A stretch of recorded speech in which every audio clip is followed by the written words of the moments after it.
Good morning, welcome to Morning Outlook. This is Kim speaking on Tuesday the 14th of January. So looking at the euro dollar first, and well, it's pushing up. Yesterday it finally pushed up beyond the weekly pivot there at some stage, and currently looks like it's pushing further. It's just straight into its 4 hourly 50 again at the moment, and well, it's having a reaction at the moment to that. Whether we'll see a retracement and a continuation, but it does look like now.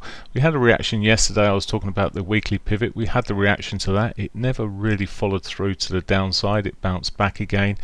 I do wonder if we'll see more upside on this, but certainly we've got higher lows, higher highs running through here now on this hourly basis. It's already touched daily pivot here. We'll pull back to the daily pivot. It's really a break above that 200 would be a bit more bullish over the next few days possibly. It's got no significant news. We've got inflation data actually out later today, 1:30. That's the only thing that may, US inflation that is, may see any changes to this, but at the moment, as I say, earnings set upside. Just watch for a break of the 21 to the downside. If it starts breaking through that, well, it hasn't hit the R1. Maybe it will run down towards that S1. But for now, erring towards the bullish side. The pound to me still looks weak, and it's showing signs of such at this stage here. The great unknown, lower highs, lower lows, still through this 4 hourly pattern, and it does look soft, although it's been through its daily pivot there. So looking soft, maybe more downside to come here, but yeah, it's quite a small ranging day yesterday. Pivots are quite tight together today.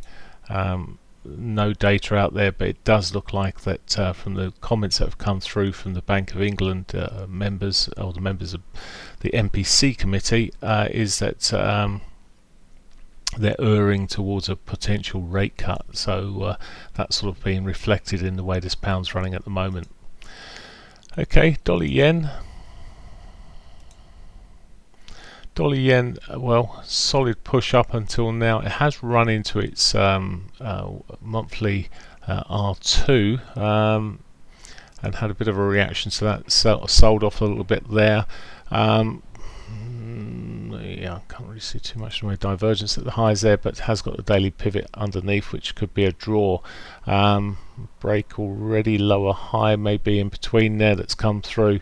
So we could see further downside here on the yen, potentially there.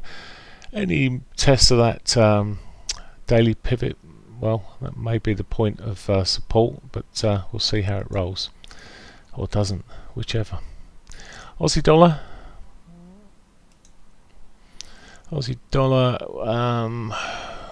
shooting star into yesterday. It wasn't the most convincing day yesterday, back into a very tight range. And again, it's another one of these into its 4 hourly 50. It's already tested before, but came off it that time. Will it come off again this time? Looks a little bit soft at the moment. Coming down to the hourlies, well, maybe that's not really its lower highs, lower lows that was in that picture. So it does look on the softer side here. We may see a continuation back towards the early Asian session lows at some point, but not many pips in this, of course. Even if it does that or breaks through it, it's more of a swing currency really at the moment. Canadian dollar, well, bear flag, you could argue, in this picture on the dailies. Come down to the 4 hourlies, it's not so convincing on the flag side. In fact, it looks like well, the way it's scooping around here may push up towards last week's highs, and if we come down to the 60-minute, well, you can just see how choppy it is and lacking in movement. Pitched up eventually excuse me, this morning, but it's struggling a little bit. It's running into resistance of its R1 at the moment. If it starts breaking through that, well, maybe we've got to push back up to last week's highs, but as I said, very tight range at the moment.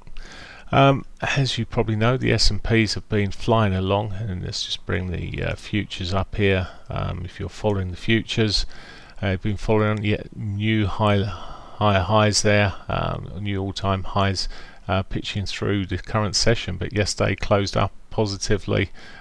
We could just see any retracements here bought into, but there are the key earnings